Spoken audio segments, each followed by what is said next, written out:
Alright, so in this video we're going to be talking about another characteristic. There's a lot. And this one is increase and decrease of functions. I'm also going to throw constant at you in this one, even though we haven't really talked about that too much because our functions that we're responsible for this year don't go constant. So, first off, my cute little picture. Freddy the function writer is coming back into play again for this one. He always walks left or right when he hops on functions. And so in order to see where a function's increasing or decreasing, you basically just need to see if Freddy's going to be climbing or if Freddy's going to be sliding down your function. So obviously if he's climbing, that denotes an increase. If he is sliding down, then it's a decrease. And we just have to determine what the intervals are where he is increasing or decreasing. And another thing to note for this that I have not already written on here is that these are always x values for intervals here. So when we say on what interval is he increasing or what interval is he decreasing, we're talking about what x value does he start to do that and then what x value does he stop doing that. So we're not talking y values here, it's just x. And I'll re-hint to that as we go.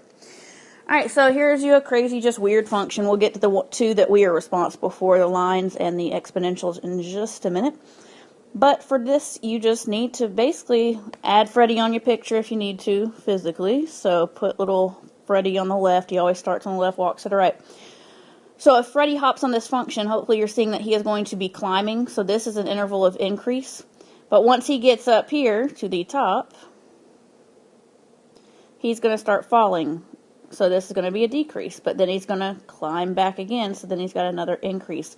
So there's actually two intervals of increase here where Freddy's climbing, and it's separated by an interval of decrease where he's sliding down. So we've got two intervals to look at, an increase interval and a decrease. And again, remember, we're talking about x values. So if I want to talk about where he's increasing, and we always go left to right, it's least to greatest x values. So my x value that he's starting at is right here at a -8. So we're going to bracket that because we can include him. We're starting at a -8, no hole in the graph. And I want to know what x value he stops increasing at. Well, if you look, it's when he gets to the top of the mountain, if you will, up here. And that's at an x value of -4.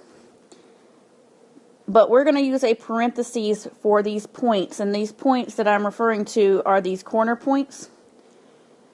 These points are called points of inflection. And all that means is that there's two things happening at that point. We can't call it an increase only and we can't call it a decrease. It's happening both at the same time in these instances. So the reason I don't include -4 and he's got a parentheses over here is because there's two different things happening at -4. Not only is he stopping his increase, he's starting his decrease as well. So when there's two things happening, you can't include that number because then we're saying only one thing happens. Alright, so if it's an inflection point, basically a corner point, then you're going to use a parentheses. Alright, so, but this is not our only increase. That takes care of this interval here. We need to go take care of this other one. And the way we're going to do that is we're going to use what we call a union. We're just going to put a big U. Because we have two different intervals that we need to join together. They're not continuous with each other. It's one piece over here, and then there's another piece over here we need to take care of. So this piece on the right, it starts at this x value, which is 2. And again, that's an inflection point. So we don't want to include it. So we're going to put a parentheses.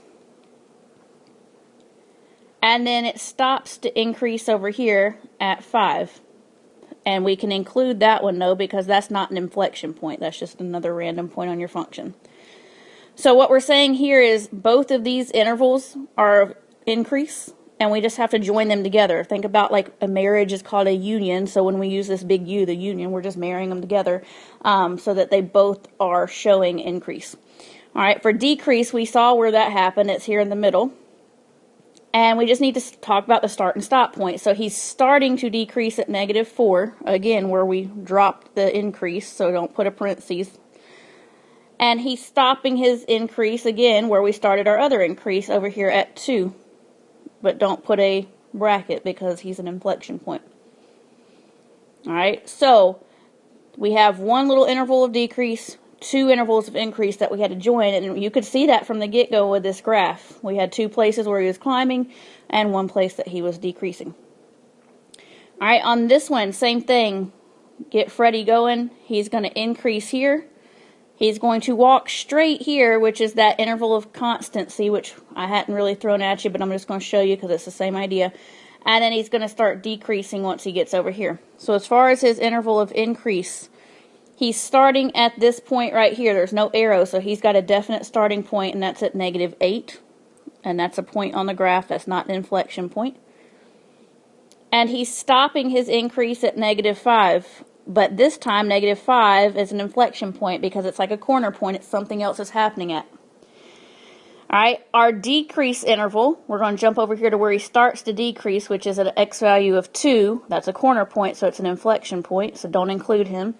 And he's stopping at this x value, which is 1, 2, 3, 4, 5, 6. And 6 is not an inflection point. He's the end of our function, so we can include him. But now we have this constant rate of change interval where he's just walking straight. He's not increasing or decreasing. And it still can be written as an interval. We just need a start and stop point. So our start point is at -5. Our stop point is at 2. And both of those are inflection points. So -5 and 2 with parentheses. Alright, now is the start of our actual functions that you are responsible for. So while those others were fun, these are the two you need to be worried about. Alright, so these are actually quite easier than those. There's Freddie. Freddie's going to hop on this function and literally going to ride it to infinity and beyond, like Buzz Lightyear. He is never going to decrease. So if he hops on this function, we know lines go on in both directions forever. This line is never going to bend. Lines are straight. Y'all all know this. So once he starts riding this function upwards at an increase, he is going to continue to increase the entire stretch of this line. And we know these lines stretch forever, which is where our infinities come in. So basically this line is stretching across its whole domain increasing wise. It's going from negative to positive infinity.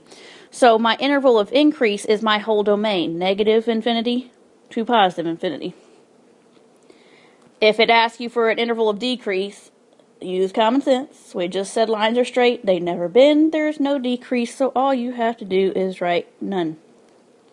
So don't go crazy scientist on me. Common sense. And there's no constant rate of change here either. Alright. This one, if Freddie jumps on the left this time, he's going to ride it to infinity the other direction going down. So he is decreasing the entire way. So as far as an interval of increase, again, common sense tells you that means we're not going to have one. And the interval of decrease would be the entire domain from negative to positive infinity. He's never going to bend and come back up. He's always heading decreasing wise. Alright, here's your other function you were responsible for. Again, plot Freddie down if you need him. As Freddie rides this curve, you should be able to follow Freddie all the way up to infinity and beyond again. He's never going to decrease. He is going to keep climbing, climbing, climbing. So my interval of increase is my whole domain again, negative to positive infinity, which means my interval of decrease is none. Free points if you know that. Alright, this one, Freddie hops on the left, always walking left to right. He's going to decrease. Now, he's not decreasing down to infinity, but he is decreasing down forever. Even though it's going to look like to the naked eye, we're going to be approaching and reaching this asymptote that we're sitting at here, this y equals 0. We're never theoretically going to touch it. He's just going to keep getting further and further close to it. And so, he's still decreasing forever. It's never going to stop decreasing. So, our interval of increase here is none. We're never going to increase.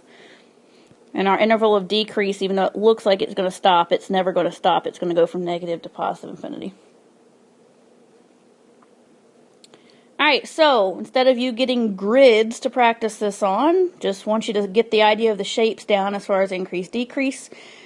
So label these little sketches I have. There's 2 linear functions and there's 4 exponentials, curves. So label them with I's or D's for increase or decrease, and pause the video and come back and check.